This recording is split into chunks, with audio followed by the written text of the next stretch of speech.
abrirlo para verme. Hostia. No, para como estoy escribiendo por el móvil. No, pero escribe abajo. Escribo abajo. Como yo cuando doy clases, que estoy mirando cosas en el móvil, en plan, igual de cosas que tengo que con la clase, pero hago así abajo para que no aparezca. Mierda, eso se ha Y metido. empezamos con el duplicamiento este. Entonces dejamos así la música que escuchamos. Iba a decirte, César, ¿por qué lo has repetido? Y es que me estaba entrando el duplicamiento a mí también. Yo diría que está un poquito alta, Sergi. Sí. Sí.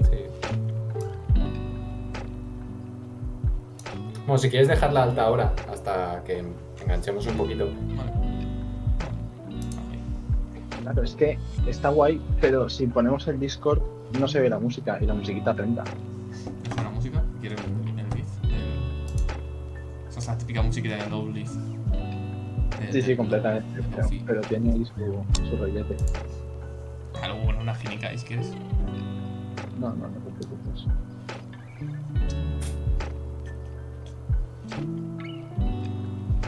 Oh, excelente. Nice.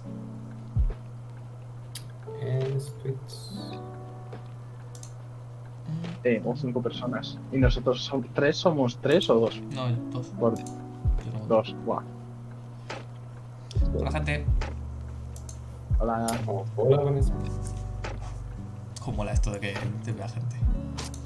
Vale, me acostumbraré. Que te vea. Ahora nosotros vamos a hacer nuestra vida normal. En plan, yo me pongo a escribir TFG y tal. Esto es un muermo todo. Y a ver cuántos aguantan mirándonos a hacer nada.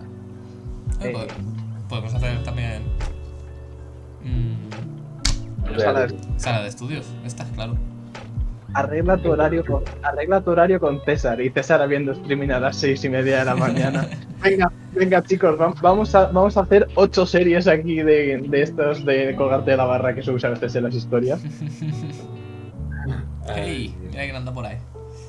Buenas, bienvenido. Y yo ahí a las de la cama, sí. Yo hoy he salido a las 8:00 de la cama, me he puesto GDC, me he vuelto a subir y me dice mi madre, ¿estás enfermo o algo? En plan, porque me había vuelto a tomar la cama y yo, no, pero es que esta hora a mí aún no me da para vivir, déjame un rato y ya volveré a bajar a ser una persona normal. Yo Yo también. salí de la cama y me voy a meter en plan, not today. Yo también hoy he madrugado, entre comillas. Pero porque tengo el horario hecho mierda y me he levantado a las 5 o las 6. Me he puesto con el TFM a leer un par de artículos. Luego me he puesto a ver una serie, me he vuelto a dormir, me he levantado, me he visto. Es decir, estoy viendo Lupin, bueno, eso auto-streaming. Pero tío, es que sería esta, que. Me encanta. Yo también me la he visto. Está muy chula. Está guay. Yo la única crítica que le pongo es que no te dejan ni esto para ti. En plan, yo que sé, hay cosas así hiladas. Ya. Sale una escena en la que dices, hostia, esto ha pasado por esto. Y la siguiente escena es, y esto ha pasado porque esta persona hacía esto. Sí. Y es como loco, déjame tener esa sensación de que lo he hilado yo, ¿sabes? Es un poco. Pero bueno. No, en general está chulo. Vale, pues cuando queráis le damos. Vale, a yo la- porque tenía la Vamos un poquito fantasía. más a ver si viene más gente. La verdad es que tampoco sé qué expectativas tenemos de pero ser. hasta ahí 5 más o menos. Vale. Hola, Neos. personas. O sea, son y 3. Ilusión. ¿Se escucha bien la música y eso, no, gente? Del chat.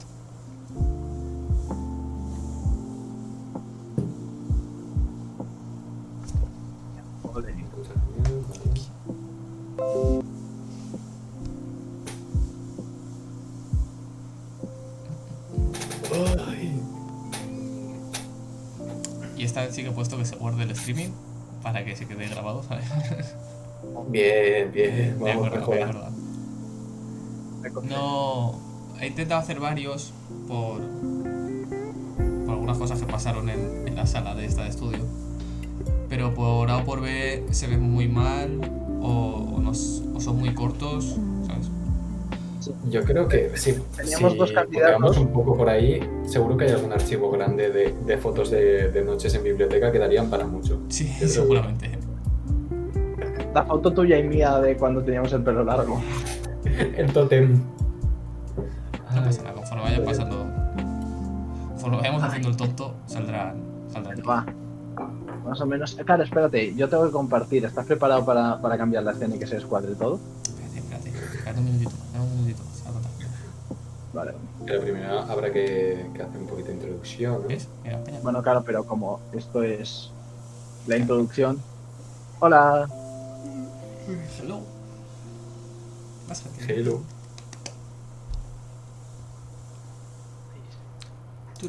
Vale, pues cuando digáis, muchachos. Vale. Comento de qué va, Sí. como vais a hablar vosotros, comento Sí. de qué va hoy. Sí, Sí. paso a compartir ya, te esperamos. Espera. Tú diriges.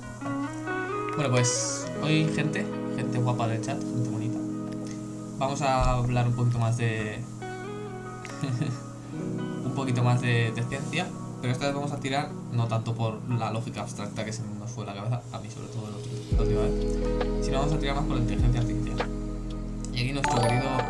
¡Hey! Es que falta ahí.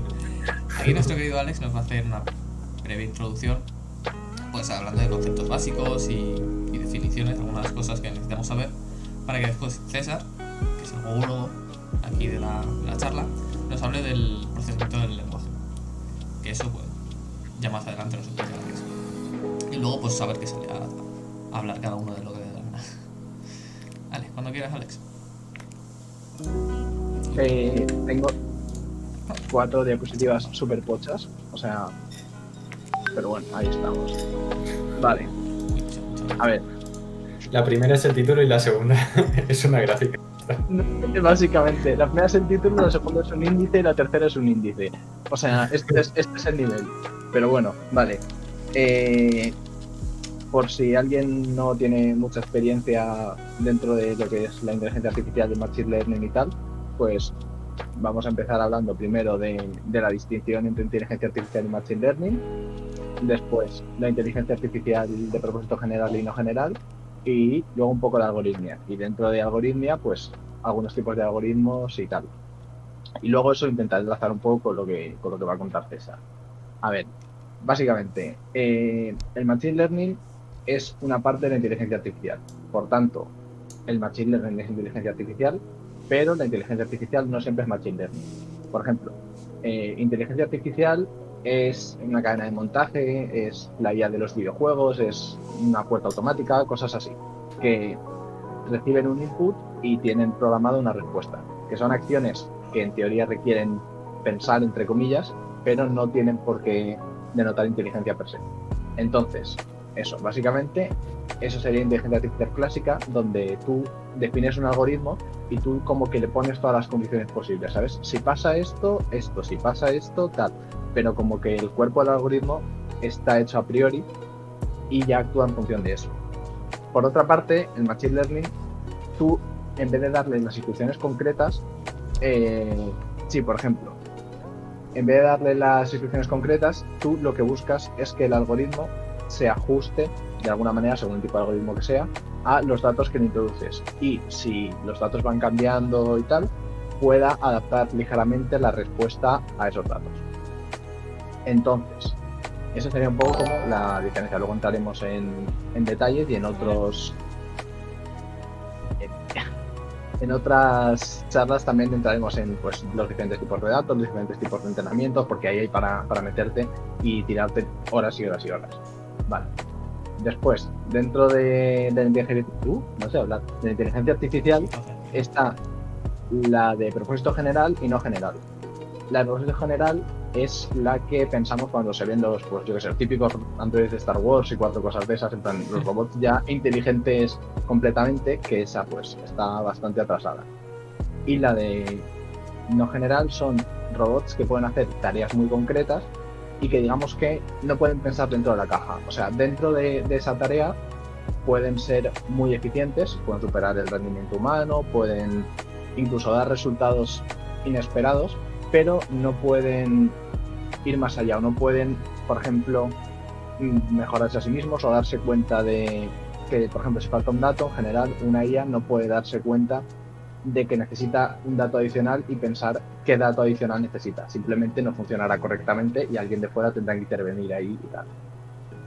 Entonces, de hecho, estaba leyendo hace poco un libro de esto y hablaban de que el último descubrimiento de la raza humana podría ser una IA que sea capaz de hacer eso, o sea, que sea capaz de mejorarse a sí misma, no en un sentido de aumentar su rendimiento, porque eso ya lo hacen, o sea, si tú le das un problema concreto y le vas dando mejores datos, la IA va aprendiendo y va aprendiendo a hacer eso mejor, sino a mejorar, digamos, a encontrar patrones fuera o encontrar qué necesita para mejorar. Si se consiguiera eso, se dice que ahí hay como un horizonte de sucesos dentro de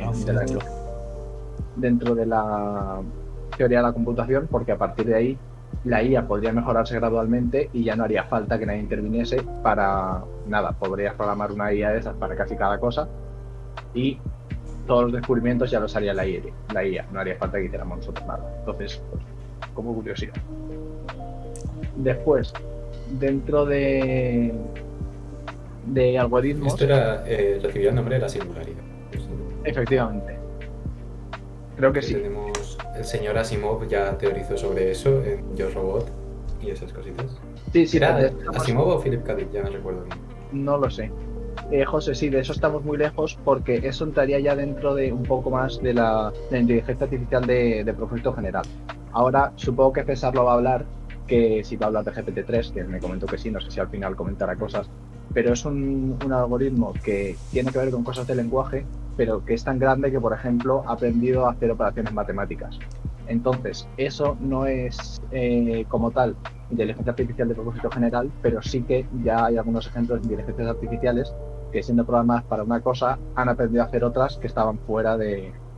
Es como que parece que saben generalizar, aunque realmente yo creo que en esos puntos, como tienes tantísimos datos con los que has entrenado, no sabes muy bien hasta qué punto ha generalizado o lo ha sacado correlaciones de los datos. Claro, Ahora lo que hay es muchísima investigación académica en el tema de entrenar algoritmos con muy poquitos datos. Y yo creo que cuando se progrese en ese aspecto, nos acercaremos de verdad a una inteligencia general. Pero por ahora... Claro, pero ahora está muy lejos. Y la cosa es esa. Que si tú, por ejemplo, le das datos, ella puede, una inteligencia artificial normalmente puede ver que hay una ausencia de... En plan, que los datos están incompletos, pero no puede pararse a pensar qué es lo que le faltan a los datos, ¿sabes? En el momento en el que eso se pudiera hacer es cuando ya estaríamos hablando de esto y podríamos estar acercándonos a la singularidad. Ahora, de momento, no. Ahora simplemente, pues las IAs, para lo que tienen que hacer, lo van haciendo cada vez mejor y algunas como que se expanden un poco fuera del área que estaba pensada. Pero también es porque no sabemos bien qué pasa dentro de las redes neuronales, que eso es otro tema del que nos meteremos en el futuro y ahora lo voy a contar un poquito. Una pregunta. Sí. ¿Estamos muy lejos, tipo, hasta cientos de años? ¿O estamos muy lejos de que quizá la próxima generación lo vea? Yo diría más cientos de años, pero... Porque esto va muy rápido, ¿sabes? O sea, hablo de este conocimiento. O sea, Elon Musk te dirá que las máquinas se nos comen. Bueno, más... Pero depende. A mí, por las fuentes que yo tengo, que son Marquina, me dijo, comentando un día, me dijo que lo del... Creo que era así, que me lo comentó él, que lo del zero learning, que es lo que estaba comentando César, de entrenar con muy pocos datos, se está investigando y se está yendo para allá. Pero de momento no hay resultados. O sea, quiero decir, por ejemplo, el GPT-3 y todas estas cosas impresionantes, la transferencia de estilos y todas estas cosas, requieren un volumen de datos enormes. Entonces, si tú igual pudieras crear como una red que con, yo qué sé, unos pocos miles de datos, la pudieras entrenar muy bien en cada una de las cosas, pues entiendo que sí que podrías, los OpenAI y todos estos que pueden crear redes titánicas, pues sí que ya podrían empezar a hacer cosas de propósito general, pero a día de hoy creo que eso está muy lejos. Igual mañana sale un paper y me cae la boca, ¿sabes? Claro, pero yo diría que por lo que depende mucho de a quién escuches, ya te digo, yo he escuchado desde, pues eso, a Elon Musk también en una entrevista le dicen, ¿qué es lo que más miedo te da? Y dice la inteligencia artificial. O sea, que el tío está acojonado con eso y parece que está medio convencido de que sí que va a llegar, y otra gente del sector. Pero luego, Oriol Viñals, por ejemplo, que es un chaval investigador que está en OpenAI, creo que es, y es el que ha hecho Alpha, o sea, está en el equipo de AlphaStar, que es la IA que juega a Star, ¿cómo se llama? StarCraft. Y es, o sea, ahora mismo es de la peña puntera en investigación y dice que estamos muy lejos, básicamente. Doraemon está un poquito lejos todavía, por desgracia. Sobre todo por la logística que conlleva su bolsillo. Sí, porque me sale tiempo de esas cosas. Como diría Aznar, estamos trabajando en ello. Bueno, perdón, continúe, por favor. Vale, nada, luego, dentro de los tipos de algoritmos es todo un mundo, y esto es por si oís por ahí o si os interesa y oís algo de eso, pues por tener una cierta referencia. Normalmente, según cómo se entrenan las redes, según el tipo de datos que se les da como input, se dividen los algoritmos en aprendizaje supervisado y no supervisado. La diferencia básica es que en el supervisado los datos están etiquetados, que parece una tontería, pero no lo es, porque cuando tú tienes que darle de comer a una red varios millones de datos y cada uno tiene que estar etiquetados a vectores y como un label, una etiqueta que te diga, pues yo qué sé, esto es un gato, esto es un perro, esto es un tal. Pues alguien tiene que, si son fotos, por ejemplo, mirar la foto y decir, esto es esto, esto es tal. Y eso requiere muchas veces inversiones de mucho dinero y tiempo en personal que se dedica solo a etiquetar datos. De hecho, hay empresas ahora ya pues creo que sobre todo en países tipo India y cosas así, que se dedican a etiquetar datos y a vender bases de datos etiquetadas. Y con eso tienen gente trabajando pues en condiciones muy cuestionables, etiquetando datos a lo bestia y luego vendiéndolos a empresas que los necesitan. Entonces, eso sería el supervisado. Y el no supervisado es al que tú puedes darle datos, pues eso, sin etiquetar, y te saca cosas de esos datos. Pero según lo que yo tengo entendido, los resultados que te da el aprendizaje no supervisado suelen necesitar que alguien los interprete después. O sea, por ejemplo, tú puedes darle una nube de puntos y decirle, créame 3 grupos dentro de esta nube. Y entonces el algoritmo, pues eso, te los separa y te los agrupa según lo que tú necesites. Pero luego necesitas a alguien de fuera que vea esos grupos y vea si tienen sentido, si no, o a qué pueden obedecer, porque si no, como que le falta un poco de concreción, porque no sabes realmente, entre comillas, de qué estás hablando.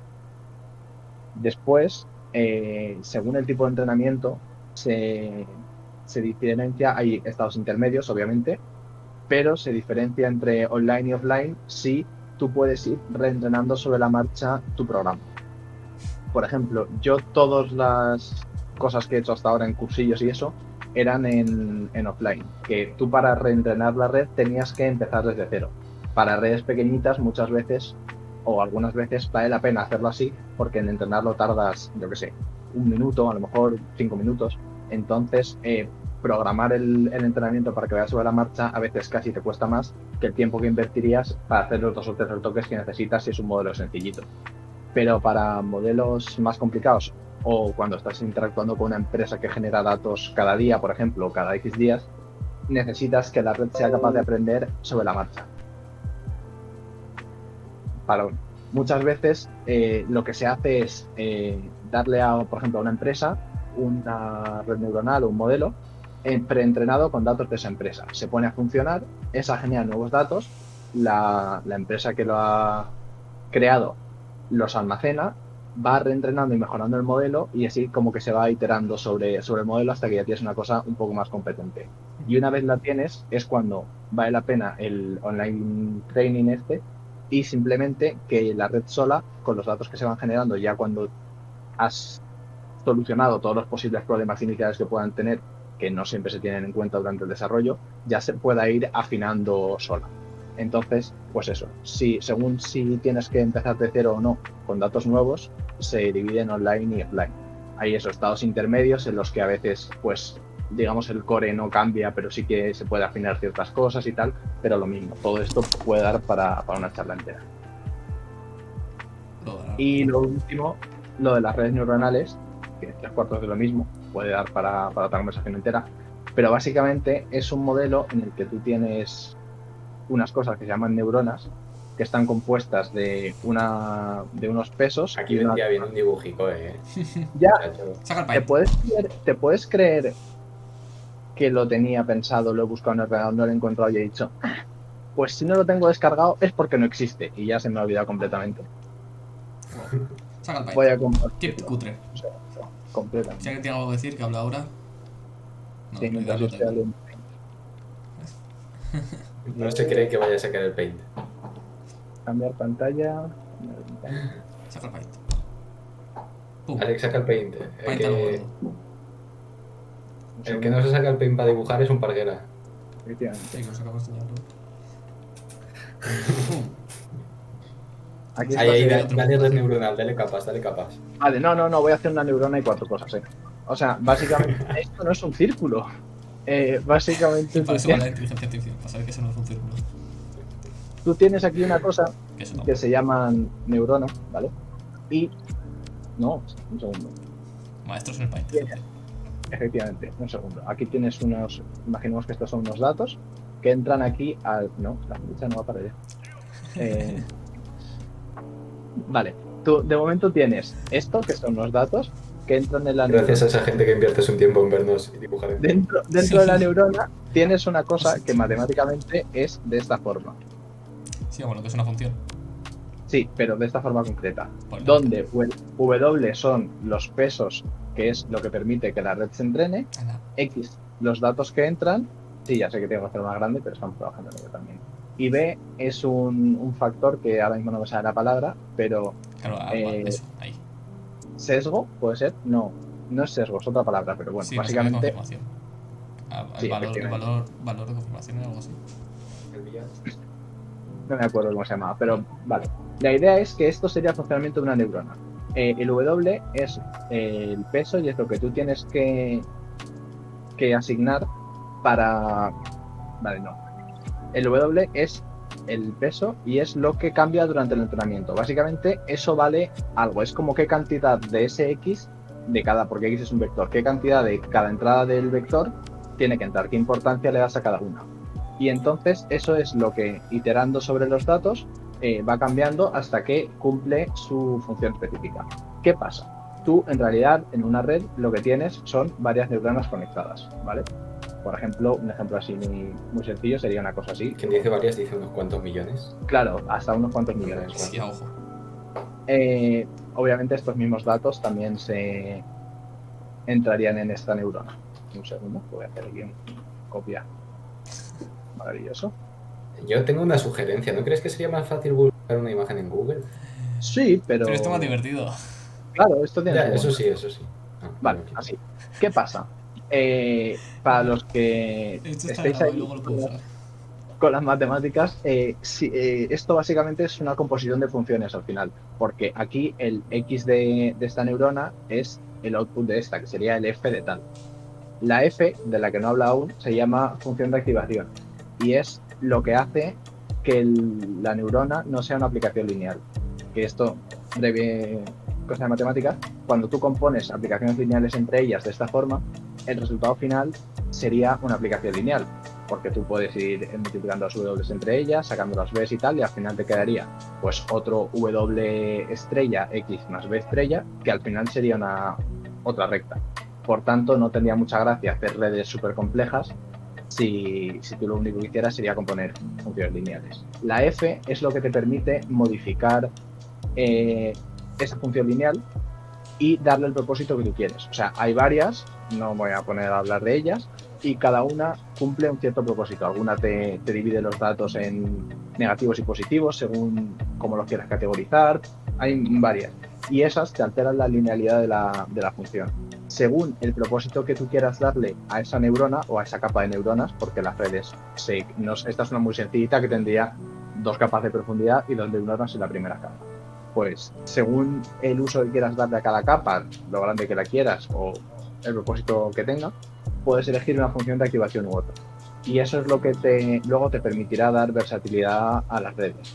Eso y el diseño de las redes, pero eso lo hablaremos otro día porque hay pues un montón. Para cada tipo de tareas puedes usar un tipo de red u otra y más o menos hasta ahí. Supongo que César hablará un poco de eso en su parte de procesamiento de lenguaje natural. No me voy a meter en ese jardín. ¿El input, vale. El input de F? ¿Sí? Lo que le metes a F tiene que ser siempre lineal, no puede ser un polinomio. O sea, no le daría más riqueza. No, pero el polinomio con grado 2 o lo que sea. Claro, un polinomio. No, pero el X suele ser una matriz. El X suele ser una matriz de vectores. O sea, un conjunto de vectores. Son los datos de un Excel o lo que sea. Y entonces tú lo que haces es multiplicarlos. Claro, es que esto es... Claro, vale, es que es lineal tipo matriz, no lineal tipo... Claro. Vale. Claro, estamos en una función, pues simplemente... No, lineal tipo matriz, en plan, es un producto de matrices por vectores. Y cada uno tiene asociado su... O sea, esto en realidad sería, pues yo qué sé, n por n, ¿sabes? Y entonces eso, al final sí que suele sacar uno o dos valores porque las redes sobre todo funcionan bien para labores de etiquetado de datos. El ejemplo más clásico es, por ejemplo, el de reconocer números escritos a mano. Si tú quieres... Efectivamente, o gatos. Los ejemplos de prueba suelen ser esto es un gato o no. Entonces, al final, por ejemplo, la última neurona suele distinguirte en dos clases. Por ejemplo, si el resultado es positivo, es un gato. Y si es negativo, no es un gato. Entonces, pues eso, según el propósito que quieras darle, algún día ya me meteré en eso, porque hay como 4 o 5 funciones de... 4, creo, que me vengan a la mente, 4 funciones de activación y tienen su porqué cada una. Entonces, algún día, pues entramos y las comentamos y tal. Y no sé, me he alargado más de lo que esperaba, he explicado menos de lo que esperaba y Un aplauso, gente, un aplauso. a partir de aquí le dejo entrar a César, que va a hablar es un buen resumen para muchos de mis exámenes. Efectivamente, y le dejo hablar y que cosas. Ay, en fin. Bueno, pues yo voy a hablaros un poquito del Natural Language Processing. Creo que no sé si necesitaré compartir pantalla, Sergi. Vale, pero que te dejaré esa lección. En cualquier caso, que la deje libre este muchacho y sí, eso la pido. Pero yo creo, bueno, a lo mejor para alguna función o algo, no sé. ¿Tengo que hacer esto más rápido o hacer algo para que no se vea? Ahí está. ¿Qué va? A ver, aquí vamos a mantener, por favor. Las insignias hay que mantenerlas. Vale, pues... ¿Qué notas has enterado, José? Cuéntame. No, ha dicho lo del examen cuando César ha dicho, cuando yo he dicho lo de que me he explicado peor y me he alargado de más. Vale. Que es justo la broma que ha hecho César, por eso luego he puesto uy, jajaja. Vale, pues yo os voy a comentar un poquito el tema de Natural Language Processing, procesamiento de lenguaje natural, que las cosas en inglés siempre parece que tienen más branding ahí, que saben venderlo mejor.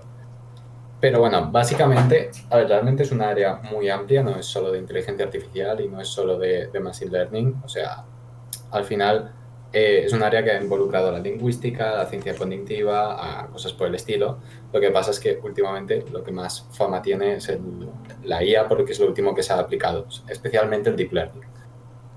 Y básicamente es un área que lo que se centra es cómo podemos utilizar los ordenadores o el poder de computación para coger el lenguaje y extraer valor de él, o procesarlo, o entenderlo, o lo que sea. O sea, esto puede abarcar desde el asistente de voz que tienes en casa hasta transcripción. Dime, Alex. Claro, la gracia es que mi parte en teoría iba a conectar con la tuya, pero me he puesto nervioso y no lo he dicho. ¿Qué pasa? Que, por ejemplo, una cosa que valdría mucho la pena es que las redes pudieran interpretar directamente texto y texto plano. O sea, cuando tú tienes que hacer la labor de pasar texto a una serie de datos o directamente no es capaz de entender texto, eso es un problema porque te limita mucho la capacidad que tiene una red para entender datos. Entonces, por ejemplo, o incluso de comunicarse, si tú tienes que tratar solo con números al final, pues es bastante complicado que las redes puedan hacer muchas cosas. Entonces, por ejemplo, eso es una área en la que el procesamiento del lenguaje natural puede ser de mucha ayuda, porque eso, si tú creas una red que directamente pueda leer o una red que pueda escribir sus resultados de una manera humana, digamos, que no te dé una tabla y ya está, sino que te diga, no, mira, estos valores significan esto, estos significan esto, pues es como abrir de repente la mira un montón. Y creo que eso son cosas de las que están consiguiendo ahora, si no me equivoco. Y ahora ya es cuando se supone que te da entrada. Respecto a si no te equivocas, no he tocado tanto ese tema, pero bueno, sí, ahora yo os comentaré un poco el problema que tiene transformar el texto en algo que pueda entender pues un algoritmo, una red neuronal o un árbol de decisión, cualquier algoritmo básico al fin. Entonces eso, el tema del el procesamiento del lenguaje natural viene desde los años 50, mencionan aquí en un libro que he estado mirando por ahí, luego si queréis os paso el link, pero se llama Deep Learning in Natural Language Processing y es de unos investigadores, creo que son de China, posiblemente, pero bueno, es un tochamen de 600 páginas solo de procesamiento de lenguaje natural enfocado a Deep Learning solo, o sea, bien específico y bien mascadito ahí para si a alguien le flipa esto, pues ahí tiene un buen recurso. Lectura ligera. Exacto, lectura ligera para dormir por las noches, así antes de irte a dormir te echas un par de paginitas de eso y ya está. Pues en este libro en concreto mencionan como primer ejemplo de algo de procesamiento de lenguaje natural el test de Turing. ¿Por qué? Porque al final consistía en intentar identificar una máquina por cómo procesa el lenguaje. Por tanto, no dejaba de ser una problemática de procesamiento de lenguaje natural. Es decir, si la máquina no lo está procesando correctamente y las respuestas que genera no son las que nosotros queremos, que son las de un humano, es una máquina. Entonces, digamos que una máquina que procesara el lenguaje natural de manera perfecta tendría, al final, mismas características que una mano en ese aspecto. ¿Vale? Entonces, esta gente se remonta a ese ejemplo como ejemplo de problema de procesamiento de lenguaje natural. Luego, después de esto, nos menciona una serie de olas que ha habido en esta rama. Primero enuncia una primera ola que sería el racionalismo, que era pues, la peña que para hacer procesamiento del lenguaje natural lo que hacía era partir de la idea, que aquí dice que establecieron algunos intelectuales como Noam Chomsky, de que nosotros al nacer ya tenemos ciertas herramientas de lenguaje preconcebidas. O sea, ya nacemos con movidas en nuestra cabeza que nos hacen procesar el lenguaje y tratarlo de una cierta forma. Y por tanto, ellos con esas ideas lo que dijeron fue, vale, pues a lo mejor lo que tenemos que hacer aquí es intentar emular esas ideas y modelizarlas de alguna forma para conseguir que los ordenadores la entiendan. Entonces se tiraron un huevo de tiempo intentando cómo ponerle reglas al lenguaje, cómo modelizar el lenguaje, digamos, para que una máquina lo pudiera entender. Al final es feature engineering, que se llama ahora, que es tú tienes unos datos y lo que haces es transformarlos de una forma u otra para que le quitas faena a la máquina al final, se los das de una manera más clarita, digamos. Pues fue un poco esa movida al final, pero a lo bestia. Esa aproximación va un poco antes del Machine Learning, ¿no? O sea, eso se parece más a la IA normal, de creas unas reglas y entonces le metas el dato que le metas, él ya con sus reglas acabará sacando una... Correcto, esa es un poco la idea más clásica, ¿no? Por aquí, a ver si tengo la cita concreta. Sí, Rationalism Approaches. Sí, al final es crear reglas que tú haces a mano para darle conocimiento al algoritmo de lo que tiene que hacer, ¿vale? No es le doy un chorro de datos y ya está, sino voy a darse más cariño. Luego viendo la ola del empirismo, que sería la ola que ya coincidió con los algoritmos de Machine Learning, pues regresiones logísticas al final es una herramienta estadística que yo creo que tiene más antigüedad, pero bueno, con lo que serían ya árboles de decisión, random forest, lo que son algoritmos un poquito más avanzados, con los primeros perceptrones, que son redes neuronales básicas, como estudiaba antes Alex. ¿De qué te ríes, muchacho? Nada, sí, no. Pues eso, esta sería la ola del empirismo. En esta ola ya empezaron a comercializarse, o sea, a intentar aplicarse lo que se llaman data-driven solutions, que son soluciones basadas en los datos. Es decir, yo tengo un chorro de datos y yo quiero aprovecharlos como sea. Y me suda los huevos las reglas estas tan guapas que ha hecho un lingüista que se ha tirado media vida haciéndolas. Yo le voy a dar datos al algoritmo. Entonces, aquí se utilizaba feature engineering todavía, o sea, había que procesar, había que darle más carito al algoritmo un poquito a los datos, porque una gran diferencia que hay entre los algoritmos Machine Learning y los algoritmos de Deep Learning, o los algoritmos más profundos, digamos, es la necesidad de procesar un poco los datos. Es decir, tú a muchos algoritmos Machine Learning, para obtener buenos resultados, tienes que hacer un paso previo de feature engineering, que es al final transformar esas variables, no solo limpiar los datos y tal, sino transformarlos y como darle una vueltecita para que el algoritmo funcione correctamente. Los algoritmos de Deep Learning no, son malas bestias que tú les das montonazos de datos y ellos van a extraer todas esas relaciones, digamos. Entonces, eso, segunda ola, empirismo, estamos en esta fase de Machine Learning, de algoritmos ya avanzados, pero todavía básicos, digamos, no profundos. Y pues eso, se basó todo en métodos basados en datos, digamos. Y luego, por último, tendríamos la tercera ola, que sería la más reciente, que es la del Deep Learning. Deep Learning, al final, un algoritmo profundo, podrías decir, ¿es una red neuronal? Pues depende de a quién le digas. El Jan LeCun, por ejemplo, te dice que una red neuronal de 2 capas no es profunda. Que a partir de 2 capas en adelante ya te dice que sí, pero de 2 para atrás no. Mis fuentes también me dicen eso. el Jan LeCun te dice esto. Entonces yo de Jan LeCun lo que me diga va a misa. Así que eso. Y entonces en el Deep Learning ya entramos con eso, hacer el juego este de que los algoritmos Deep Learning no necesitan ni de que les proceses un poquito, o sea, sí que necesitan procesar el texto, obviamente, porque no te aceptan texto, lo que ellos comen son números, pero no tienes que hacer girovacias con eso para que hagan algo. Entonces, total, llegamos a esta ola, y surgen cositas, pues, bastante guay. Por ejemplo, el más reciente, bueno, dentro del Deep Learning entrarían, por ejemplo, todos los últimos algoritmos que han salido de voz, en plan, Alexa, Siri, todos estos, hoy en día están basados en redes profundas y eso. Facebook, por ejemplo, hay un dicho que dice que si tú quitas el Deep Learning de Facebook, te quedas sin Facebook. Así que imaginaos ahí todo el procesamiento de lenguaje natural que hay. Y esto, eso, aplicaciones tiene infinitas. Creo que dejaré para el final un poquito las aplicaciones que tiene y primero os voy a explicar un poquito qué transformaciones se hacen y cómo se tiene que tratar el texto para, o sea, dentro de lo que es el Natural Language Processing, que podemos centrarnos más en la parte de reconocimiento de voz y tal, yo me voy a centrar en la parte de coger texto escrito e intentar procesarlo, ¿vale? Cómo cogemos texto escrito y se lo pasamos a un algoritmo.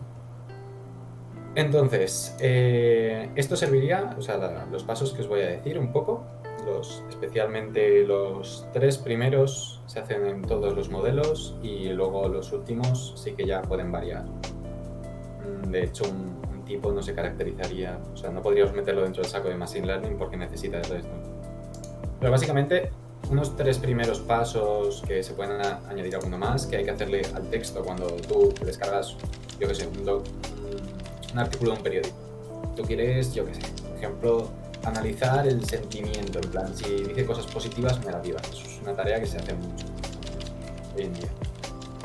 Pues un primer paso que se hace con ese texto es la tokenización, que es, tú tienes un texto que si tú te lo descargas en Python es un string que te cagas y lo primero que tienes que hacer es decir, vale, aquí qué son las frases, qué son las palabras y qué tal.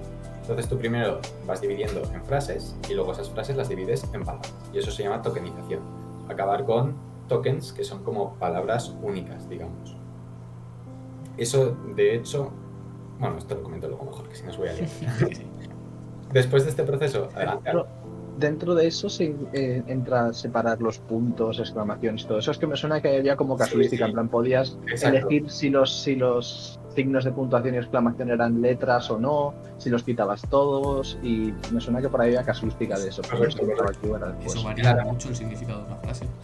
Sí, es que para ciertos modelos es que hay cosas muy Ahora entraremos en debate porque todos los pasos tienen peros y tienen cosas que dices dentro mal, de no vas a sacar una mierda en texto. Si no me equivoco, el Naive Bayes era una cosa en la cual tú le quitabas todo a la palabra y entonces le dabas un valor y decías, bueno, a ver qué. Y para cantidades de datos decentes funciona más o menos bien. Y dices, pues oye, mira, me lo tendré que creer, ¿no? Pero tú, conforme te lo están explicando, estás bien, estás diciendo, esto es una barbaridad, esto no va a funcionar, esto estás mutilando todo. Y luego, pues... Buenas, Jenis. Claro.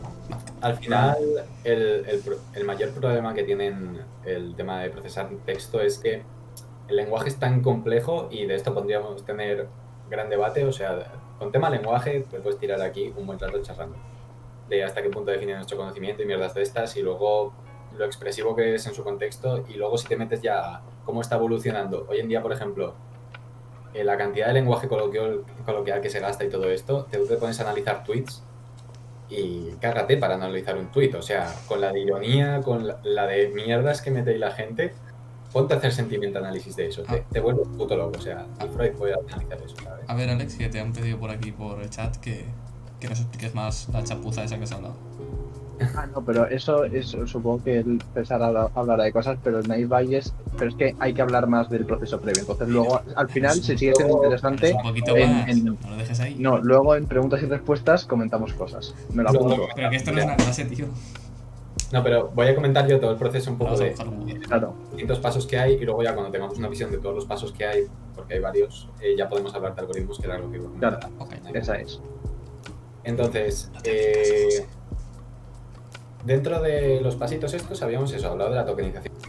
a Alex, una cosa importante que tiene la tokenización es quitarte, o sea, tampoco quitar, pero te deja aparte los puntos, las comas, todo esto te lo separa. En inglés, no sé cómo se llaman, creo que conjunciones, palabras que se juntan con una coma y tal, te las separa, operaciones que se pueden acortar te las separa también, cositas de estas. Entonces tú primero aplicas este paso de tokenización, que al final es como quedarte partes elementales del texto, ¿vale? Partes elementales que pueden no ser únicas y que pueden ser puntos, pueden ser exclamaciones, así. Vale, después de esto metemos otro paso, que se llama lematización o stemming también. Son dos modos distintos del siguiente paso. Este paso lo que intenta es palabras que al final pertenecen que son lo mismo, digamos, en plan, yo qué sé, ser, estar, o sea, o a ver que pongo un ejemplo más fácil porque estaba pensando en to be y en inglés. Bueno, sí, ser, estar y parecer en inglés. Se me está descontando el ejemplo conforme lo digo por traducirlo. No, pero yo qué sé, palabras que pueden variar, como correr, corriendo, corrí, cosas así, pues al final es aunarlas en la misma. O sea, no tener la misma palabra en 4 formas diferentes. Entonces ahí hay distintas aproximaciones, o palabras compuestas, cosas así, reducirlas a una palabra, digamos. Todo lo que son conjugaciones y tal, intentar reducirlo al origen. ¿Puede ser que eso sea que tengan el mismo lexema?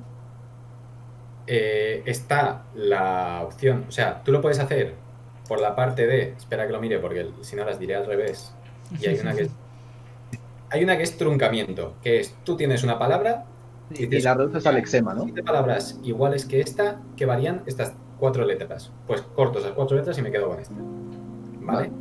Y esa se llama, si no me equivoco, stemming. A ver, vale, correcto. Y luego está la lematización, que sí que utiliza reglas léxicas para reducir ya sea los lexemas, ya sea conjugaciones del verbo y detectar que son conjugaciones y sacar el mismo verbo. Entonces están las dos variantes. Está la lematización, que sería utilizar propiedades del lenguaje, y el stemming, que es truncar palabras a lo bruto. Posiblemente lematización mejores resultados, pero más curro, y el stemming. Tenemos la de, pues, el stemming. Estás con el hacha, vamos.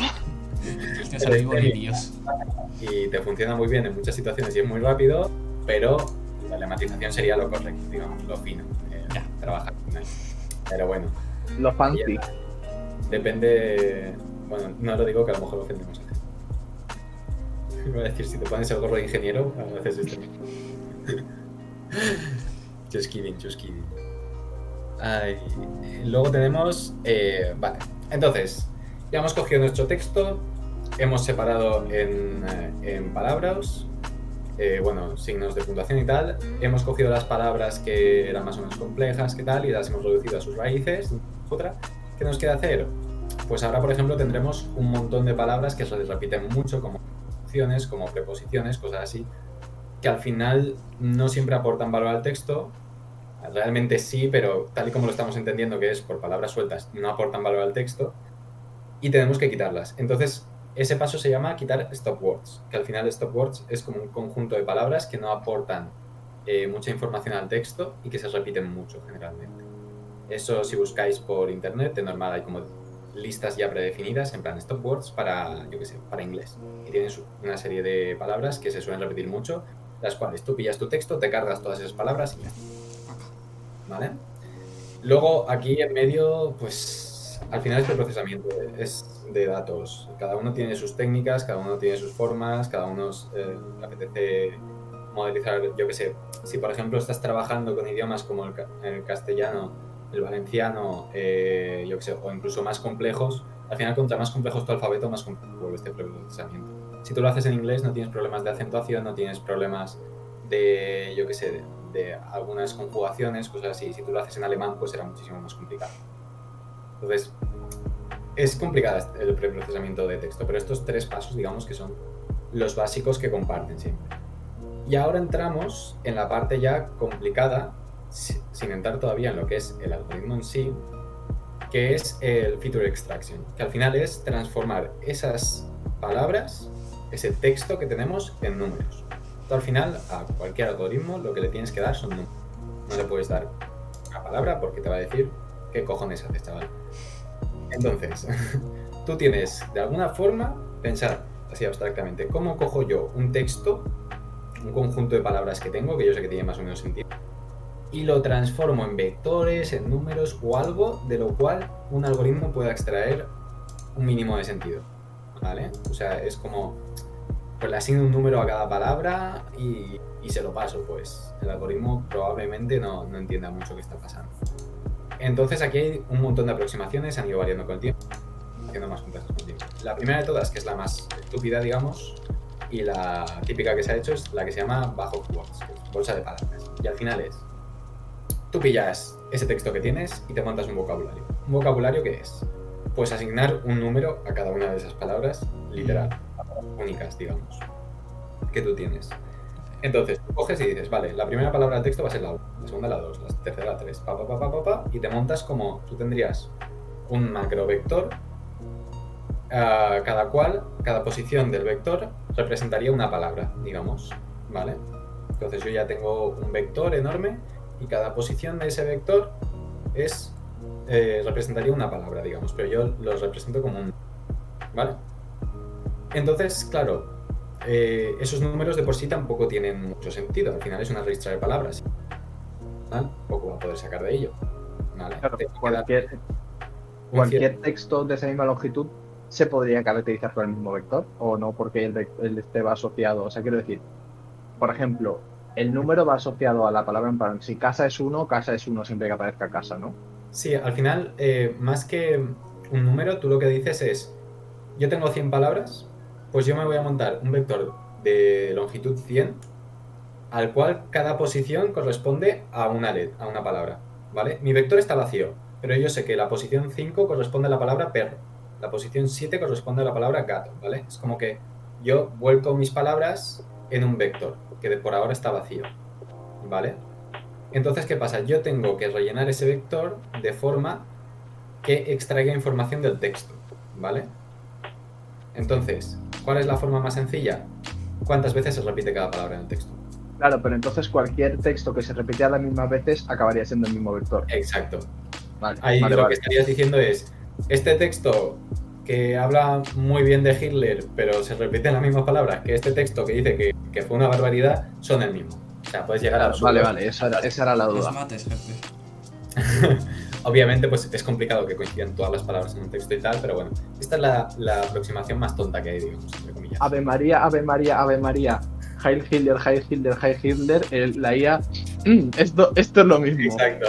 Ahí está. Vale. Entonces, de hecho, estas eran las aproximaciones que se han utilizado durante un montón de tiempo para detección de spam y cosas de estas. Al final, si tú entrenas un algoritmo con cadenas, con vectores, en los cuales te dice que la palabra gana, dinero, oferta, se repite 7 veces, y tú esos vectores los caracterizas como spam, pues si tú le pasas algo que se parece, te va a decir, vale, es spam. Sí, vale. Sí. No sé si habéis conseguido una idea genérica, pero bueno, es eso.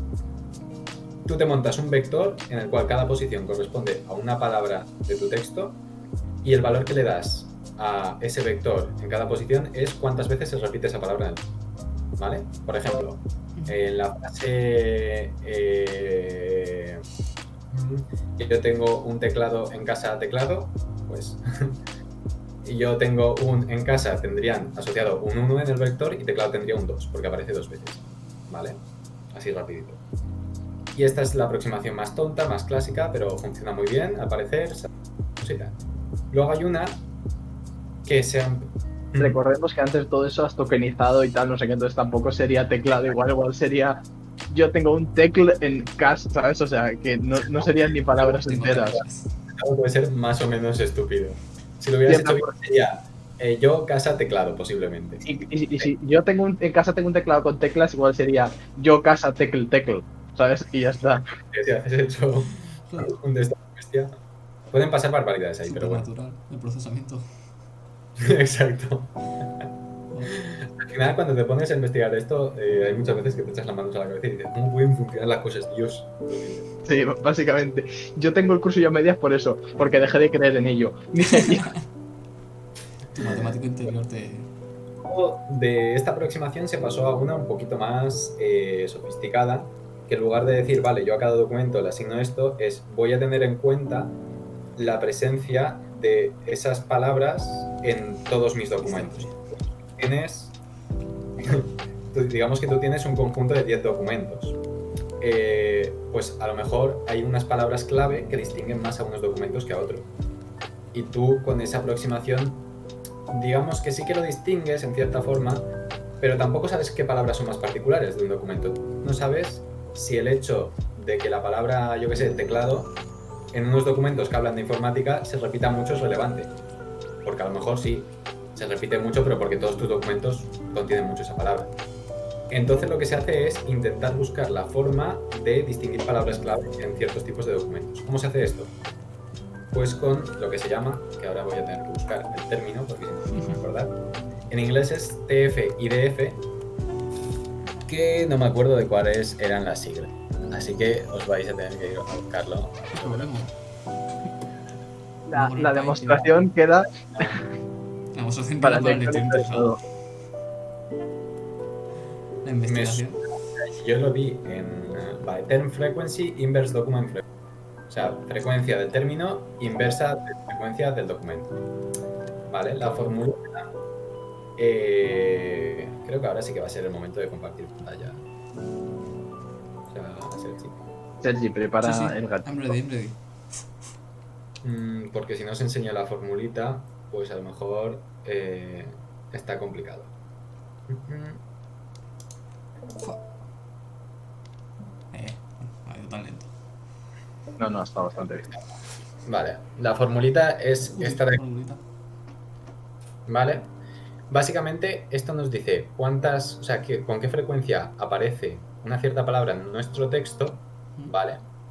Es al final número de veces que aparece la palabra partido de palabras del texto. Y esto de aquí es el número de documentos que tenemos partido de el número de documentos que contienen esa palabra, ¿vale?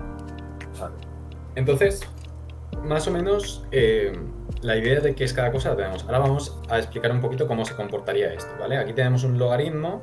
Si alguien sabe cómo hace el logaritmo hace una movida tal que así, ¿vale? Entonces, este término de aquí, como mucho, valdría 1, que sería el caso en el que todos los documentos contuvieran esa palabra. ¿Qué pasa si el logaritmo vale 1? Que vale 0.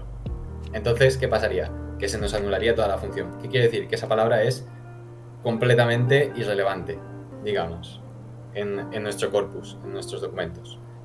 Por otro lado, ¿qué tendríamos? La frecuencia.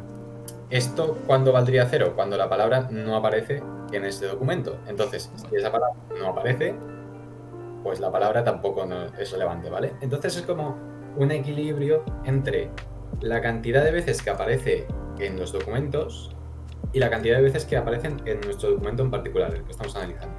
Contra más documentos aparece, menos relevancia. Contra menos aparece en nuestro documento, menos relevancia. Y viceversa, ¿vale? Entonces digamos que la palabra perfecta sería una que aparece mucho en nuestro documento, pero no aparece en ninguno más. Porque sería una palabra característica de nuestro documento y nos ayudaría a distinguir perfectamente nuestro documento. Y dicho esto ya estaría, más o menos. Entonces, esto es el TF. Pero avisa. Dejo de compartir ya. Entonces, el TF y DF este que hemos comentado, el Term Frequency Inverse Document Frequency. Y este es un método un poquito más sofisticado ya, pues bueno, tiene en cuenta algunas cositas y tal, ¿vale? Pero tampoco, no llega a ser algo ahí súper sofisticado. Y ahora ya estamos en la movida de cositas con redes neuronales, ¿vale? Aquí ya la siguiente aproximación se llama Word-to-Vec, que al final es palabra a vector. Y como bien lo ha mencionado, es básicamente tú coges tu documento, que son un montón de palabras, y lo que haces es proyectarlo sobre un espacio de a saber cuántas dimensiones, n dimensiones. Entonces la idea es, supongamos por ejemplo que tú proyectas un conjunto de palabras en el cual están las palabras perro, pera y manzana, lo proyectas a un espacio de 3 dimensiones, ¿vale? Que podrían ser características, color, densidad y yo qué sé, y pelo. No, perro no puede ser una pelo. de estas. Porque son animales. Y pelo. Vale, pelo, por ejemplo. Entonces, pera y manzana estarían muy dispares en cuanto a color, estarían más o menos cercadas en cuanto a densidad y respecto a pelo estarían abajo, ¿vale? Como nulos. perro respecto a color estaría más cerca de pera, no, estaría entre pera y manzana, porque si es un perro marrón, pues podría estar ahí. En pelo se iría de nuestro de esto y densidad, pues depende de qué perro. Depende de cuánto flote el perro. En este espacio, al Eso final, sí. las palabras que tienen similitudes de ciertas características van a estar cerca, digamos, su distancia va a ser cercana. Entonces tú lo que vas a tener son, si tú eso lo transformas en un vector, ¿sí, Alex? ¿Cómo defines la distancia? También es una movida, ¿no? O sea, quiero decir, ahí puedes eso- entrar desde qué mira, características coges, Sergi está así porque quiere hablar de eso en un futuro. Claro, En plan, eso lo no, podíamos hay comentar. temas interesantes y, o sea, en parte lo he Es que dicho es por un eso, tema pero en a mí plan, ese tema me parece muy interesante, el que se pero pueda eso, crear ¿no? un espacio vectorial con representación, o sea, con características y que eso te dé palabras. Sí, a ver, luego ves cómo se monta ese espacio vectorial. Yo ya te digo, me he mirado por encima de las que hay y las voy a mencionar así de pasada. No, de hecho voy a mencionar de pasada como función. Sí, pero que más adelante eso se puede comentar en plan. Sí, o sea, Tocamos un poco más lo que es una base algebraica y cosas así, Sí, ¿sabes? y eso, yo o según sea, tengo entendido, estructural al final. también se usa para medir los errores en redes en general, que según cómo defines la distancia, eso es lo que es Sí. la regularización, que según la topología que defines, penalizas un tipo de errores u otros. Y entiendo que aquí también, o sea, por ejemplo, puedes penalizar si usas cuadrados, los que estén muy lejos se penalizan más, o si utilizas L1, pues, o sea, que todo esto es un mundo también, Sí. creo. Pero no quería interrumpir mucho más porque tampoco vamos a profundizar ahora. Perdón, profe. Al final, todo el tema que es eso, cuando defines características y cuando calculas errores y tal, eso es álgebra y ahí hay mil cosas que tocar. Pero bueno, la idea de esto al final es conseguir un vector que lo que recoge son como las características de esa palabra. ¿Qué características? Pues eso depende de cómo montemos ese vector. ¿Y cómo se monta este vector? Pues con lo que se llama una shallow network, que es una red neuronal de una capa. Y es algo tan estúpido, o sea, hay distintas aproximaciones. La que más familiarizado estoy yo y la que he logrado entender más o menos, porque aquí hay cada paja mental espectacular que te cagas, porque aquí cada uno se monta su historia. Creo que hay dos aproximaciones en particular para esto. Pero básicamente es como que tú lo que haces es entrenar una red neuronal para una tarea estúpida. Al final es, tú te montas una red neuronal de una capa solo, a la cual tú le pasas un vector, ¿vale? Que va a ser tu palabra, y te tiene, o sea, no, mentira, tú le pasas un vector que va a ser como una representación de una frase en la cual está tu palabra, ¿vale? Digamos que quieres predecir la palabra, yo qué sé, perro. Pues tú coges la frase, el perro está comiendo, y tú se la pasas a la red neuronal sin la palabra perro y le dices que intente predecir la palabra perro, ¿vale? Entonces, tú haces que el output sea un vector de la dimensión que a ti te interese. Si tú quieres hacer embeddings de, yo qué sé, de 5 dimensiones, pues que el output sea un vector de dimensión 5. Entonces, esa red neuronal va a intentar predecir esa palabra, ¿vale? Y tú lo que haces es pasarle muchas frases que contiene esa palabra, muchas frases. Entonces, al final, tú lo que consigues es enseñarle contexto de esa palabra a la red neuronal. La red neuronal al final lo que te va a dar es un vector que va a tener información, o sea, los pesos creo que son de esa red neuronal, te van a dar información de esa palabra, de contexto. Y tú coges los pesos con los que te dan como resultado esa red neuronal y los gastas en embedding, digamos, como representación de esa palabra. Mola. ¿Entrenas una red por palabra o entrenas una red para varias palabras? Ahí esas preguntas no se hacen, Alex, porque son preguntas y quedan muy... Vale. A ver, supongo una red por palabra te da la vida, ¿sabes? No lo No, sé, claro. la verdad, yo diría que es una por palabra, pero no lo tengo tan claro. Tengo por aquí el artículo que me he estado leyendo al respecto. No, y si no se puede dejar Entrenarás como una red quisiera. que te entrene reds por palabras. No, Pero creo, bueno, eso no sé vale. hasta qué punto tiene sentido, pero creo que sí. En plan, creo que hay gente que está investigando también en eso, en redes que puedan generen redes, ayudar claro. a entrenar otras. Pero creo que no está muy allá aún la cosa. Lo mismo, igual mañana sale un paper y me calla la boca, pero por lo que yo lo oí y pensaba que sí, y pregunté y me dijeron, ¿qué hice tonto? En plan, eso no funciona así. Tiene Y yo, bastante vale, sentido. bueno, no pasa nada, chicos. Pues eso, ahí ya te digo, hay un par de aproximaciones. No sé si tengo por aquí, por mencionaros de qué va la vaina, aunque no sé si alguien tendrá... Bueno, si no, si alguien tiene interés, luego nos Bueno, mientras César busca info, recordad siempre que si queréis aprender Machine Learning de verdad, está el canal de DotTSV en YouTube, que explica todo esto que explicamos nosotros, pero con infografías y con cosas que funcionan de verdad, ¿eh? O sea, Pues eso.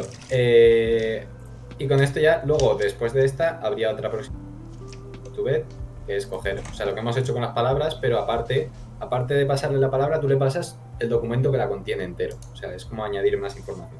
Al final son como estas y las aproximaciones posteriores se centran en un vector que te dé información de esa palabra, digamos. Un vector que te represente esa palabra más allá de sus repeticiones en un documento o lo que sea. Y eso es lo que se llama embedding, ¿no? Uh-huh. Eso es lo que se llama embedding, que lo has dicho antes y ya ahora mismo no me acuerdo. El embedding es el vector ese, ¿no? ¿O no? Exacto, sí. Embedding es como una forma de representar algo, si no entiendo mal. Sí, algo así. Al final tú lo que quieres es crear un embedding de esa palabra, digamos. Y estas son más o menos las aproximaciones que hay para... Luego tú esto se lo das a una red neuronal y te puede servir para traducir texto, para predecir la siguiente palabra, para cosas. La tarea que más ha progresado últimamente, y es el algoritmo que vamos a comentar ahora un poquito, es la de predecir la siguiente palabra en una cadena de texto. Es decir, tú tienes, por ejemplo, la frase mi perro está comiendo, y tú lo que quieres es que una red neuronal prediga esa palabra, está comiendo. Y entonces tú entrenas algoritmos para que, dado una cadena de texto, te puedan predecir el siguiente carácter. Y esto ha llegado a niveles tan absurdos como el de GPT-3. ¿Qué es GPT-3? Bueno, tenéis también un vídeo de 12SV que lo explica muy bien, pero nosotros lo vamos a explicar, pues, somos nosotros. Pero básicamente es un algoritmo de predicción de texto. Al final lo que quiere predecir es la siguiente palabra. ¿Qué pasa? Que esto tú lo puedes tirar todo lo que quieras. Tú puedes decir, hostia, le voy a dar una frase y que me monte una historia completa. O le voy a dar el principio de un poema y que me componga un poema. Cosas así. Pues, para que os hagáis una idea, el GPT-2... Aquí no se ve, pero... si encuentro el número exacto... O sea, los parámetros de una red neuronal al final es lo que ha explicado Alex, que son los pesos.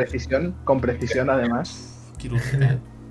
Son como los pesos que tú tienes, o sea, en cada capa tú tendrás una matriz, ¿vale? Que eso tendrá una serie de números y esos números son los que te transforman en cada capa tu input. Tanto en la primera capa tienes una matriz, multiplicas un vector por esa matriz, le aplicas una función y te da otro vector. Y esas transformaciones las repites muchas veces. Entonces, para que os hagáis una idea, no encuentro ahora el dato exacto y me da rabia porque quiero una barbaridad. Pero el modelo este tiene la friolera. Estoy creando más expectación. A bote rápido. No, ¿vale? 10 neuronas no tendrá, eso está claro. GPT-2, que es el algoritmo que entrenaron. Bueno, esto es de OpenAI, que es una empresa, creo que esta es en gran parte de Elon Musk y creo que también de Microsoft, están ahí.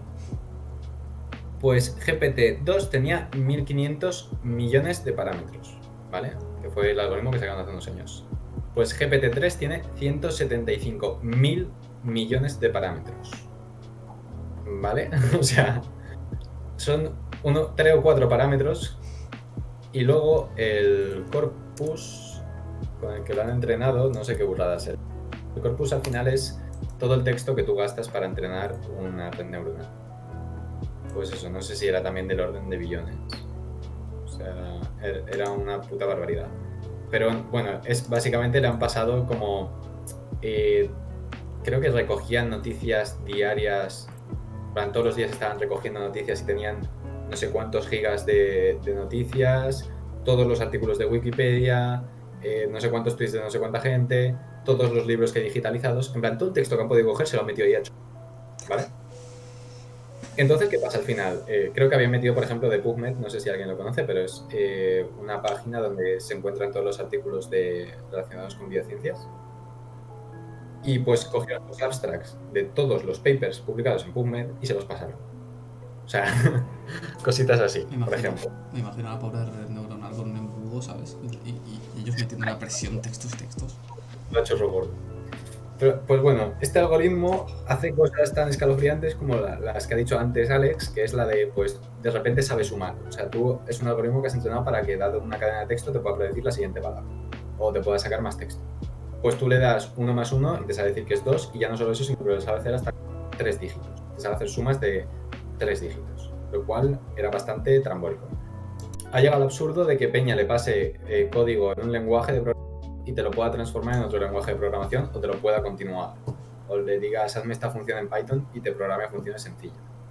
O sea, ha conseguido extraer tanto conocimiento, pero claro, es lo que comentábamos antes, no se puede calificar como inteligencia general porque le has pasado tantos datos que al final a lo mejor en esos datos estaba implícita, se podía deducir las normas de suma, más o menos. Entonces, es un poco cogido con pinzas. Lo que sí que me parece muy curioso de este algoritmo es que tú de normal, cuando tú tienes una red neuronal y tú le empiezas a pasar muchos datos, lo normal es que el algoritmo llegue a un punto donde ya no se puede entrenar más y haga un overfitting.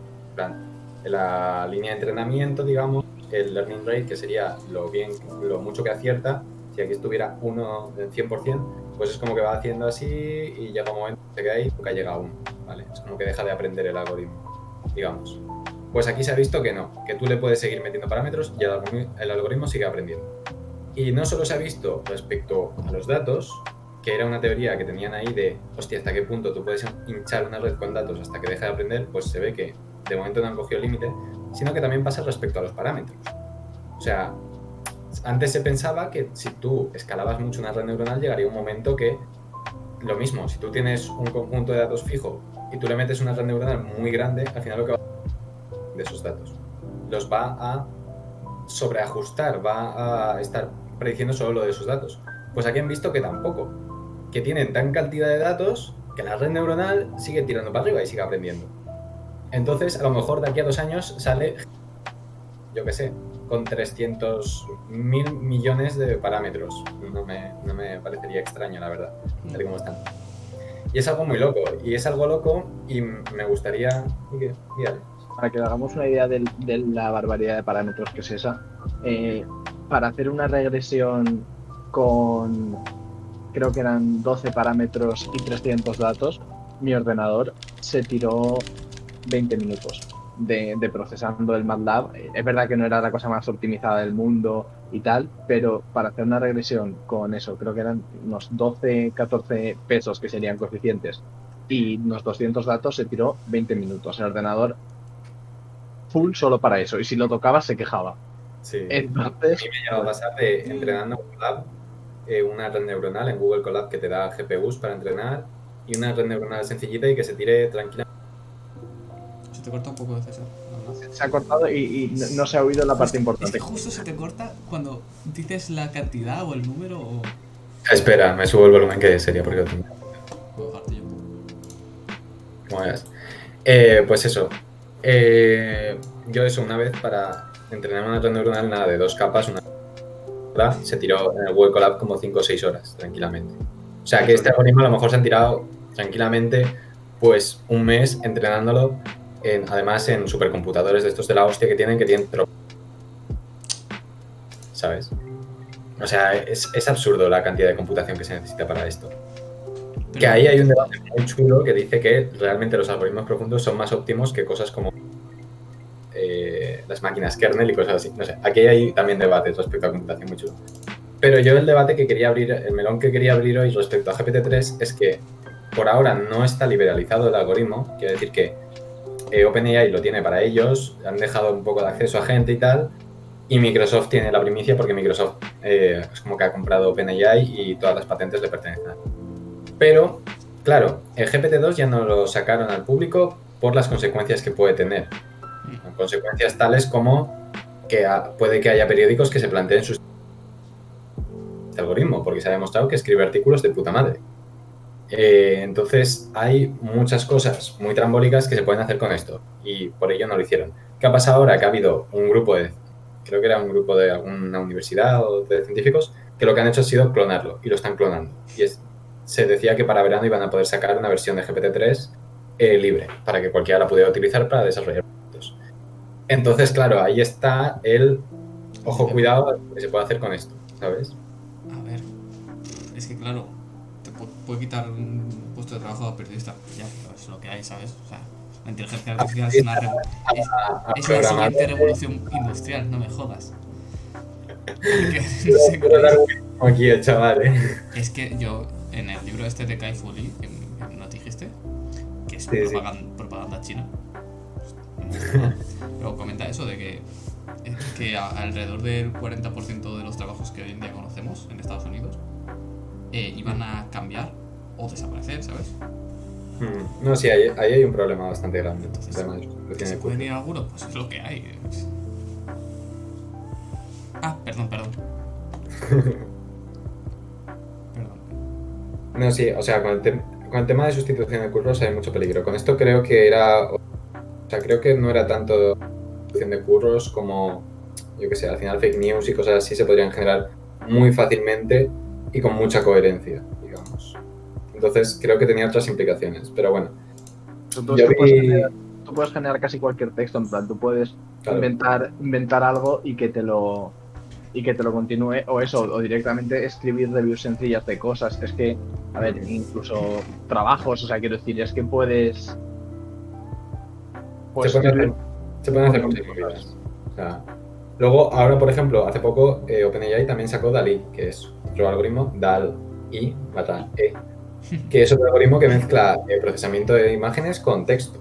Porque tú le das una frase y respecto a esa imagen te crea una imagen de la nada. O sea, le das un texto que diga y respecto a ese texto te crea en plan, yo quiero una silla azul con forma pentagonal y espaguetis.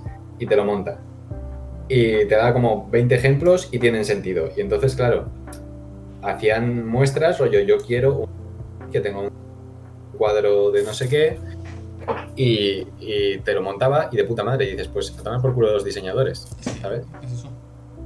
Y lo que has dicho de pasar de que tú le das texto en plan, quiero que me hagas un vector que al multiplicarse haga tal. Se toma por culo los programadores también. Sí.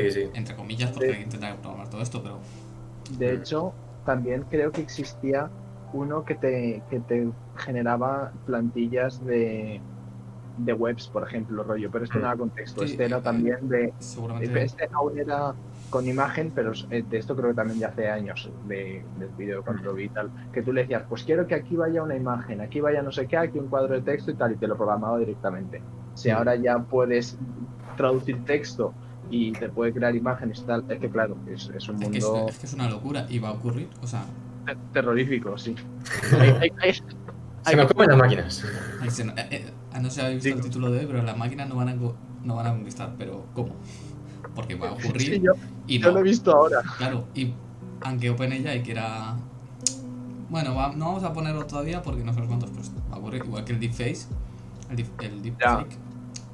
Cuando salió Photoshop, antes de Photoshop, tú veías una foto y te la tenías que creer por huevos, entre comillas. Ahora ves una foto y muy rara y dices, esto es mentira. Esto seguramente no es verdad. Ya, pero claro, ahí aún lo puedes pillar porque un Photoshop opocho... Pero un Photoshop bien bueno no, sí, pero no la diferencia está en que si pero tú la distribución del poder, a ver. Claro, si tú tienes el deepfake entrenado, tú ya no necesitas ni siquiera saber Photoshop, en plan... Sí, pero me refiero, es igual que con la música. Con la música antes o cantabas bien o nanay. Ahora con el autotune se pueden hacer maravillas. Pues ahora en el vídeo, en noticias, no vamos a necesitar... Antes o estaba fuerte o no movías algo, ahora con la rueda que... Claro, pues es que es eso.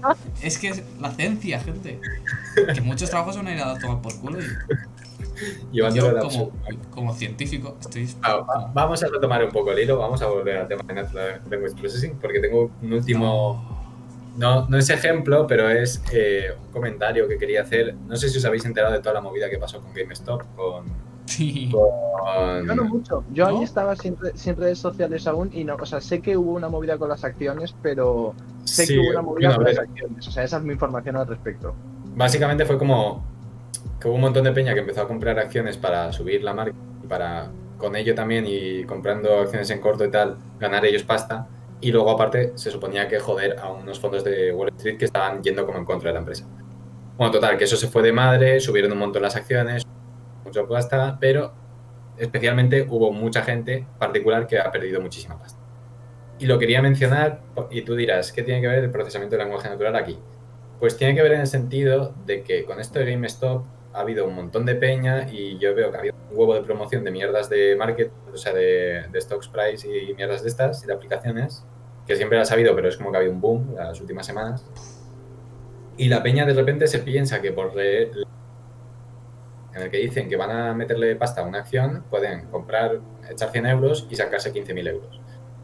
Y dices, hostia, pues a lo mejor no es tan fácil porque si no todo el mundo lo estaría haciendo. Y efectivamente, ¿por qué? Porque los grandes fondos de inversión, la peña que tiene pasta y que tiene gente, lo que tiene son algoritmos ultra bestias de inteligencia artificial que combinan procesamiento de lenguaje natural con series temporales, con mierdas así, para controlar todo. O sea, al final le están recogiendo información de todas las redes sociales, de los foros, de noticias, de todo esto, la procesan con algoritmos y predicen en base a eso. O sea, no puedes superarles en información, digamos.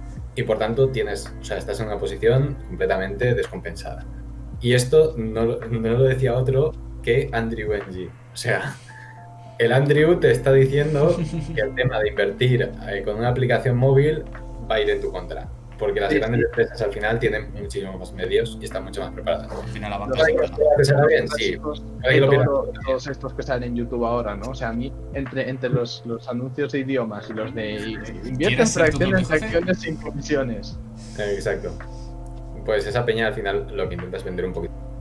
A ver, y esto, al final hay que tener en cuenta que, o sea, yo qué sé, yo también lo he tenido a veces, digo, hostia, de hecho mi TFG va de eso, va de predicciones temporales, que una de las grandes aplicaciones es predicción de market price y cosas de estas. Y dices, hostia, si aprendo a entrenar un algoritmo, pues le meto caña y ya está. Y dices, ya a lo mejor puedes predecir algo, pero es que ten en cuenta que mientras tú predices eso, hay tropocientas mil empresas con tropocientos mil algoritmos prediciendo lo otro. Entonces, no puedes pensar que vas a ser más listo con un gran fondo de inversión y que vas a sacar tajada de donde ellos no la sacan. Al final. Fracciones de acciones sin comisiones. Mi día a día en YouTube. Sí, ahí lo tienes. Entonces eso, me ha parecido una anécdota chula de al final la cantidad de aplicaciones que puede tener esto, llegando a niveles incluso de eso, de procesar toda la información. Al final, el tema de mercado es procesamiento de, pues yo qué sé, el que invertía antes era un tío que estaba todo el día con el periódico y que tenía 1000 contactos para enterarse de las movidas. Pues hoy en día con algoritmos de lenguaje natural puedes procesar todos los subforos de Reddit que hay, te puedes enterar de si hay un grupo de peña que va a empezar a meter pasta en una acción, te puedes enterar de que no sé quién ha vendido no sé cuántas. Todo eso, si tienes algoritmos de procesamiento de lenguaje natural, puedes detectar ciertas cosas. Y hay que tener esas cositas en cuenta. A mí me surge la duda de eso. Cuando tú estás hablando de esto, es porque esas IAs sí que podrán procesar ya el lenguaje natural, ¿no? Quiero decir, o sea, el proceso de crear embeddings estará más o menos automatizado, ¿no? No sé hasta qué punto lo tendrán. O sea, es que al final tú lo que haces, de hecho hay un montón de paquetes por ahí que ya están entrenados, digamos. Hoy en día se venden ya herramientas montadas, que son algoritmos ya entrenados, que están entrenados con un corpus muy grande y que tienen sus propios embeddings. Entonces tú no tienes que entrenar nada, tú coges... Tú no coges nada. No. No. Mucha IA, pero internet poco. Bueno, gente, ha habido un pequeño problema técnico. Parece que se nos ha caído César. Hasta aquí gracias. Herramienta. Vale, ahora. César. Caíste. Repite los últimos 10 segundos, por favor. Espera, me voy a chapar, de hecho, el Twitch porque mi ordenador está en las últimas. Sí, claro. Que eso, al final, hoy en día ya hay preentrenados que tienen sus propios embeddings. Entonces, tú lo que haces es gastar embeddings ya montados, que están entrenados a lo mejor un corpus que es pues toda la Wikipedia. Y han entrenado embeddings con eso y tú ya gastas los embeddings, digamos. Vale. Luego eso supongo que lo podrás tunear, digamos, ahí, ajustar para que te detecte pues cosas de mercado de valores o que te detecte cosas de mercado inmobiliario, cosas de estas, según tus intereses. Pero ya hay embeddings montados. Hay un paquete muy chulo que se llama Spacy, que es un paquete de Python que tiene un montón de herramientas para hacer procesamiento de lenguaje natural y que en 3 líneas de código puedes hacer cosas muy chulas como un detector de spam o cosas así. Si a alguien le apetece trastear con eso, en Kaggle, en la web, hay un curso de Natural Language Processing muy interesante y rapidito de hacer, que está chulo. Lo que no está en Kaggle no existe. Lo que no está en Kaggle o en GitHub no es verdad. No es verdad. O en Stack Overflow. Efectivamente. La verdad es que tengo bastante curiosidad de ver el primer libro, o los primeros libros así ya tochos, escritos únicamente por inteligencia artificial. Que tú le metas un tema y sepas sacar información de eso y sacarte un libro, o un libro de fantasía, o de ciencia ficción, o de cualquier cosa. De fantasía y ficción sí que conseguían, GPT-3 sacaba relatos bastante largos. Sí, claro, pero no, un libro en plan, bien, ¿sabes? En plan, mi querido Sanderson, un libro que digas... De hecho, lo que sí que se está haciendo ahora, que no tiene que ver, pero sí que tiene que ver, o lo que se ha hecho ya, creo, es transferencia de estilos en escritura. Que eso creo que no lo hemos hablado, pero tú hay días que tú le puedes meter un texto escrito, yo que sé, por ejemplo, por Shakespeare, y te lo traduces como si lo hubiera escrito otra persona, y te coge las ideas del texto y les cambia la forma como si... Y eso sí que creo que se hace más con más o menos eficiencia, que no es lo mismo, eso pero... Eso lo he visto en la pintura, sobre todo, porque es... Sí, yo también por eso, pero me parece que el texto también está, o sea, lo de la pintura ya lleva un tiempo porque la revolución de la imagen fue anterior, y ahora con la del texto también está consiguiendo eso. Supongo que obviamente no será como lo de las pinturas, que es una pasada, pero eso. Da tiempo. Pues eso, yo dejo por aquí hoy lo del tema. Ya te digo, es una temática muy, muy chula. A mí la verdad que me gusta bastante y me parece muy interesante y tiene aplicaciones brutales. O sea, puedes hacer cositas bastante guays en pocas líneas de código y es algo muy chulo para experimentar. Y al final el lenguaje es una cosa muy fundamental nuestra y que... Entonces, está interesante. Bueno. No sé si alguno queréis comentar algo, Alex, Sí, el chat está aquí muy... José, háblanos. José, ahora es tu momento de decir. Permitidme lo que si abro Twitch me revienta el ordenador. Sí, sin problemas. No, la verdad es que mola, o sea... Es divertido ver el principio de una revolución, porque yo estoy... Sé que esto va a ser muy tocho, bueno, no sé yo y lo sabemos todos. Me mola ver cómo... Porque va a ser muy tocho y seguramente muy rápido. Porque esto, cuando nosotros tengamos 60 años, aquí el mundo habrá cambiado drásticamente, para bien o para mal. Hombre, yo creo que ya hemos vivido cambios bastante bestias. O sea, tú comparas 5 años atrás, 10 años atrás y es una barbaridad. Pero yo creo que esto va a ser incluso muchísimo más. O sea, no. Sí, depende. Yo creo que depende en gran medida de cómo avance la computación o cómo avancen las investigaciones de entrenamiento con los datos. ¿Sabes? Si se pega un salto tocho ahí... Tela. Y de cómo se legisle, no tiene nada que ver, pero creo que hay un problema del que no se habla mucho, por ejemplo, con las armas automáticas. ¿Cómo? ¿Con las? Armas autónomas. Que tiene... Vale. O sea, sí, con los drones y todo esto... Sí, pero creo que, por ejemplo, eso no se está legislando apenas, o que se está, según tengo entendido, que igual es mentira, pero que se está legislando poco y que se pueden crear ya IAs, por ejemplo, que detecten entre civiles y no civiles y que disparen a unos y no a otros. De hecho, al hombre este que se cargaron hace... ¿Palestina fue o...? Un tío que estaba investigando el tema nuclear en Israel, creo que era. Sí. Ya me acuerdo.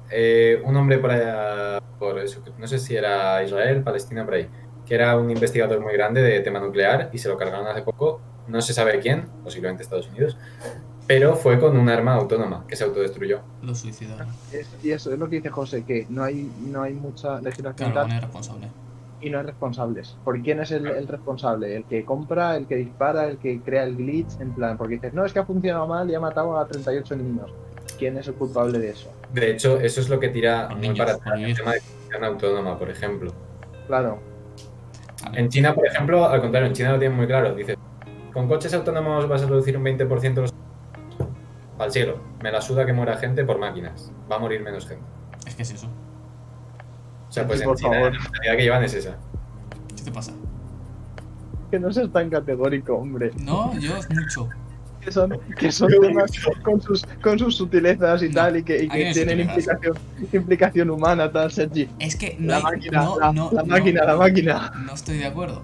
Hay implicación humana cuando te tienes que encargar de eso, porque aquí en un streaming.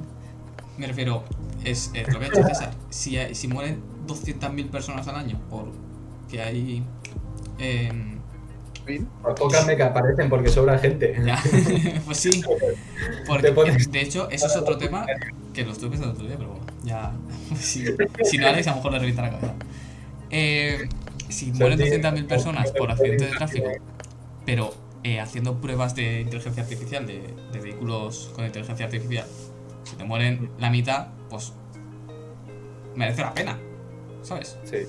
Sí, pero no, o sea, pero tiene su debate ético Sí. el que esas muertes Pero eso para la caigan ONU. en el vacío, ¿sabes? Pero Quiero para decir, uno. que Vete tú a decirle a esa persona que será padre porque su coche claro, ha decidido estrellarlo contra una pared en lugar de cargarse a un chiquillo, que no, que era la elección correcta porque lo ha decidido.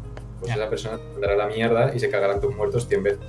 Entonces, claro, o sea, está no, claro. no hay justicia para Claro. este tipo de cosas. Entonces yo entiendo que es un tema muy, muy delicado, en Pero plan. el problema es que si, por ejemplo, Y ahí el problema también es a quién le cargas el muerto, al que fabricó el coche. Eso es lo que estamos diciendo. ya, pero eso es llegar a un acuerdo y legalizarlo, pero Sí, pero no es tan sencillo, porque si no, probablemente. Es que claro, ahí está todo es el tema. sencillo Porque si hay se ponen a ello, corporativismo, como o sea. dice César, en China.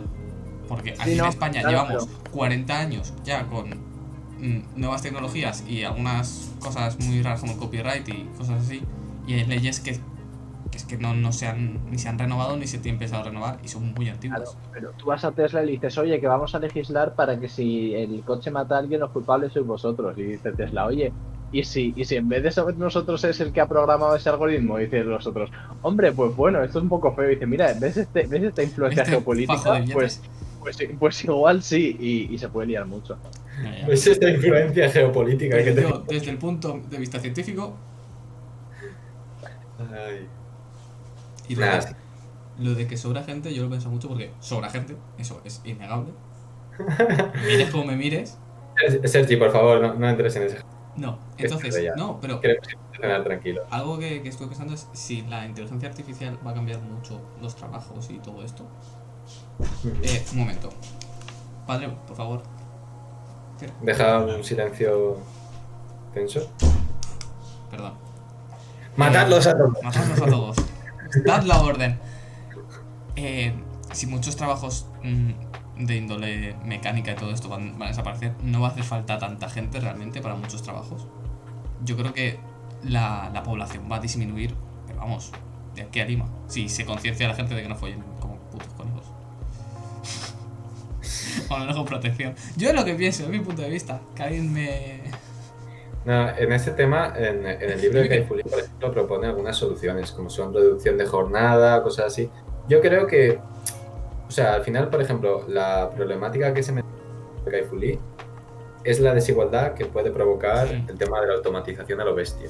O sea, porque lo que estábamos comentando antes de, sí, pues va a haber regeneración, o sea, va a haber sustitución de empleos y tal, ya lo ha habido con la máquina de vapor, ya lo ha habido con... El problema de esta revolución es la velocidad. Que a lo mejor de aquí a 10 años ocurre eso. Y en 10 años a la gente que tiene 40, 45 años no le da tiempo a reajustarse al mercado. Entonces ese es el problema. Y de hecho, el mayor problema con la inteligencia artificial es que los mejores algoritmos los tienen las grandes empresas que tienen muchos datos para entrenarlos. Entonces la desigualdad se va a tomar por culo. Y yo opino que llegaremos a un absurdo que no tendremos trabajo, entonces tendremos que cobrar la paguita y esa paguita estará financiada por las grandes empresas que... Y como no podremos consumir en ellas, aceptarán grandes impuestos para darnos la paguita para comprar en ellas. Y será un círculo el absurdo. comunismo. Nosotros nos dedicaremos a malvivir y consumir. Justo, pero al revés, en plan, solo gente con los medios de producción y ya está. Y el resto ahí. Exacto. Medios de producción autónomos y gente que compra esos medios de producción autónomos. O sea, va a ser interesante, cuanto menos. Se puede llegar a absurdos fascinantes. Pero bueno, yo creo que por hoy ya hemos dado la tabla. Sí, yo creo que sí. Si alguien quiere comentar algo. ¿Algo que comentar, gente del chat? ¿O José? José, la poca gente que quede. La verdad es que estoy viendo aquí el número de espectadores y ha ido disminuyendo poco a poco, como un cuentagotas. A ver, lo que tienes. No puedes pretender que te vea gente a las 9:30. Pero buen trabajo. Pero buen trabajo. Muchas gracias, José. Te queremos. Si es que es una Muchas gracias, muchachos. Muchas gracias a los que nos habéis aguantado hasta... Y a los que no también, aunque no lo veréis, pero y a los que os habéis pasado también. Y a los que nos veréis en diferido, porque tengo información de alguna que otra gente que se ha quedado borracha y no ha podido venir. Es verdad. Esto va por ti. Pero... De verdad he vuelto para la ida, efectivamente, así es. Justo. Dicho puesto. Bueno, pues, muchachos. Hasta la próxima. Hasta aquí. La semana que viene más, a la misma hora. Nos vemos. Chao.